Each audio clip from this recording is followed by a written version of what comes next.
Tottenham 5, Hearts 1. And I have to say, I've been hearing a lot about Mikey Moore in the last 6 months. A lot of pages I follow on Twitter, that academy-based pages like Rising Baller, Football Talent Scout, have been talking about this guy, Mikey Moore. I'd been a little bit familiar with him and knew that he was a very special talent. But watching him today, I think he's in that generational level of talent. Sometimes you look at a player and you think, this guy is just a different level above academy players. There might have been 5-6 players there from the top academy that were good, but Mikey Moore was just a different level. Archie Gray, I've done a video on Archie Gray and how good he is. You could see his composure. I told you he's like the example of press resistant, can receive the ball, pass the ball at any angle. He does not give it away. We saw Archie Gray do that out of position at centre back. We saw Lucas Bergvall cameo. I thought he started a bit slow for Tottenham, but I think as the game went on, he got better. He grew in confidence. He was making things happen. And with Bergvall, he gets the ball. He always likes to make things happen. Brilliant cross, which resulted in the fifth goal or fourth goal, was it? You know, set up Mikey Moore for, to be fair, Mikey Moore basically did most of that himself. Unbelievable goal. So I'm going to talk about Tottenham's pre-season game and my thoughts. I only really saw maybe the last 15 minutes of the first half, and then I watched the second half, so didn't watch all of the game. But I would say Jed Spence was probably man of the match. I'd say Lucas Bergvall was the most exciting to watch. I'd say Gray really stood out in the moments that I saw him play. And Mikey Moore, man. I mean, look, I'm not a Tottenham fan. I don't follow the Tottenham Academy. I follow the Man United Academy. I don't follow the Tottenham Academy. But just I've heard about Mikey Moore, and I can see why he's regarded as a generational level talent. I can see why he's regarded as potentially could play for England level talent. So obviously, look, it's pre-season and you can't fully judge Tottenham off pre-season. But I think when Tottenham are playing such exciting football, such positive football with, no centre-back, no registered centre-back, I think that's a good sign. You can only judge what's in front of you. You had a lot of key players missing. I just watched Man United's first pre-season game and it was atrocious. We had a lot of key players missing. In fact, Rashford and Mount were the only players that actually played that were going to play for the first team next season. And it was atrocious. You just have to judge what's in front of you. I'm not worried about Man United's game being atrocious. It's pre-season, it's the first game. Obviously, pre-season is pre-season. But when you have your young players balling out like that versus Hearts, whether it's Hearts or not, I think that's impressive because you can see Ange's style of play, Ange's system. I think you can see Ange's a good coach. But you can see, Tottenham have a really good level of youngsters. I think Tottenham's future is incredibly exciting. I've done videos on Bergvall and Archie Gray. If you follow me, you know I rate them highly. Both of them are linked to United, and I did videos on them on my Man United channel saying I'd like these guys, and they ended up going to Tottenham. But I've done videos on them. They're great talents. Mikey Moore, I've heard a lot about him. But there were some other names that stood out to me that I was less familiar with. Obviously, I've heard of them, and I've seen bits of them here and there. But I thought that I thought Spence had a good game. I thought Gray had a good game. I thought Bergvall had a good game. I thought Moore had a good game. I thought Phillips had a really good game. And I thought Hall had a good game. They stood out to me. Lancashire showed promise as well. Donnelly showed promise. I think Donnelly, potentially showing, he looks like a good player. I think Tottenham have a lot of good players. But I want to start by talking about Mikey Moore. So I can't find much statistics because it's a pre-season game. Normally in my match reactions I get a lot more statistics and visuals up.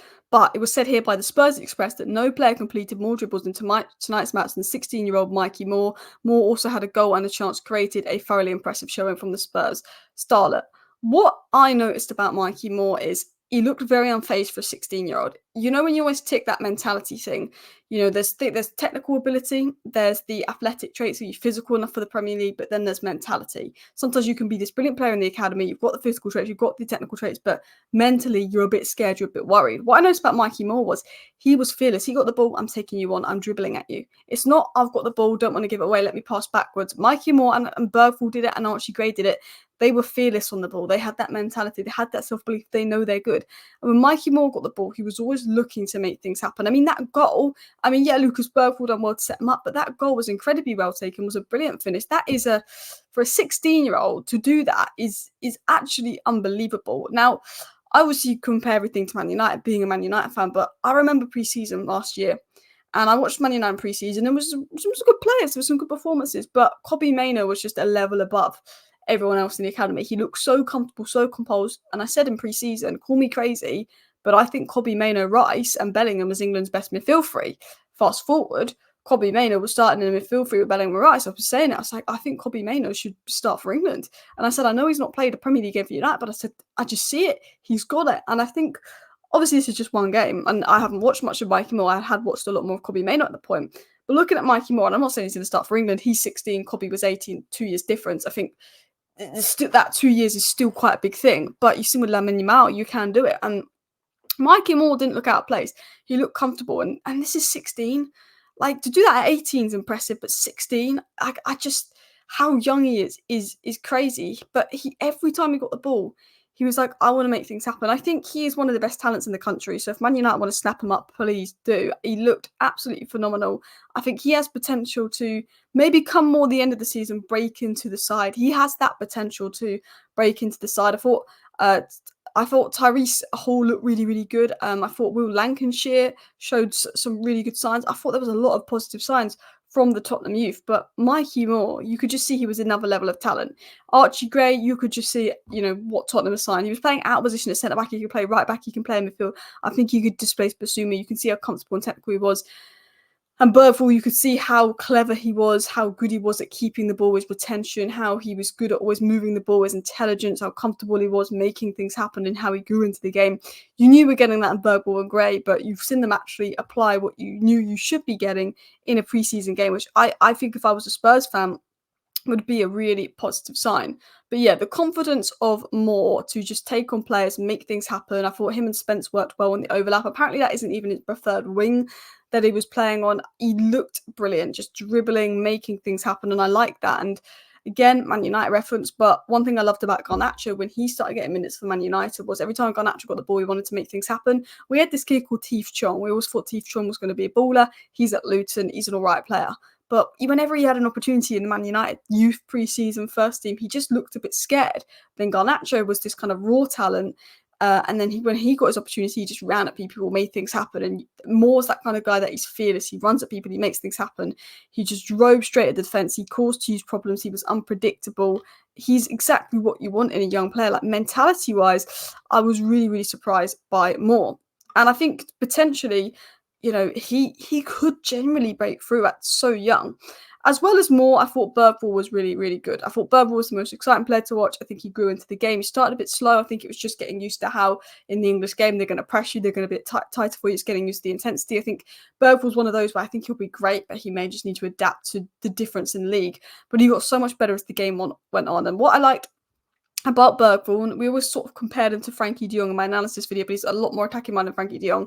But what he shares with Frankie de Jong is his ability to always want the ball, his ability to move and receive the ball. He always wants the ball, he always wants to be involved. He could help with progressing the ball, goes between the lines, but he was showing this quality movement off the ball, trying to get on the ball. When he got on the ball, he was always driving forward, progressing the ball forward, making things happen. His retention, his ability on the ball, his ability to get the ball, his reading and movement of the game. He's got the IQ and technical ability to be brilliant. He just needs to probably physically adapt. And I think Ange Postecoglou is a manager that can get the best out of youth as well. I think, he put in that really good ball to Scarlett at the end. He set up Mikey Moore's goal. He essentially got 2 assists as well. It's a really good end product. And I think when you looked at a little bit of Kulu in the first half, I think Bergvall showed him up. I think that the youngsters actually showed up some of Spurs' more experienced players today.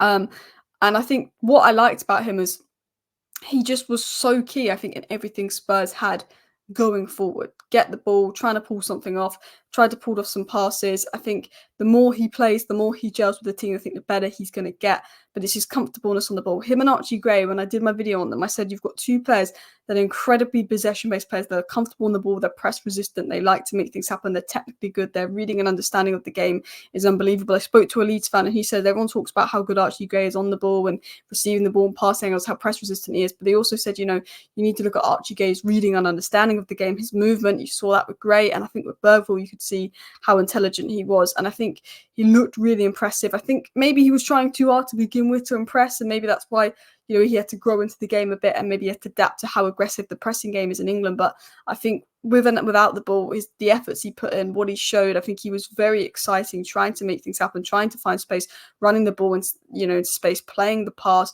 He looked really influential, and I think long-term Bergvall, Gray, Sarr could be something that Tottenham have.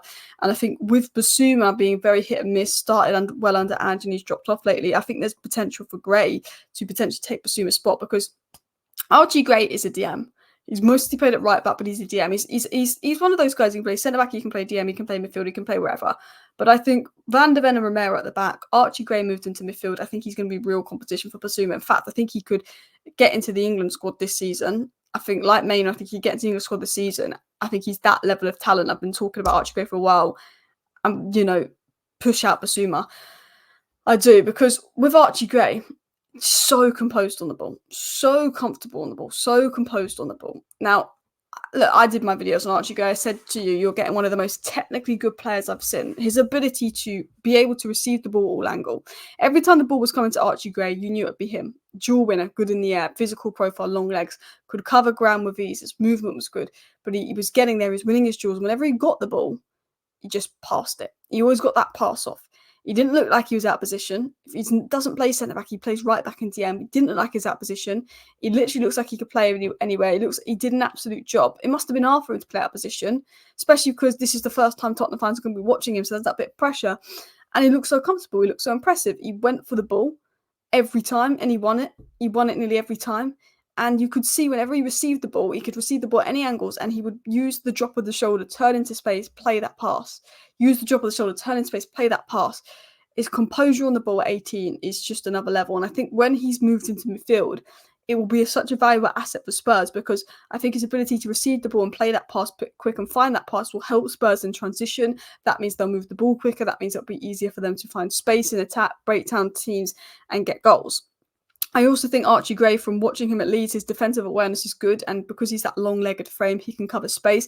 And I think where Tottenham's issues were last season was sometimes the midfield being open and easy to play through. I actually do think he's got the physical profile and what he's shown at Leeds and the intelligent reading of the game to also be able to cover quite a large area of space and help defend against that as well. But I think his ability to just pick up the ball and play it is unbelievable. And I think he's wasted at centre-back. Obviously, he has to play there because Van de Ven and Romero are obviously at Copa America and the Euros.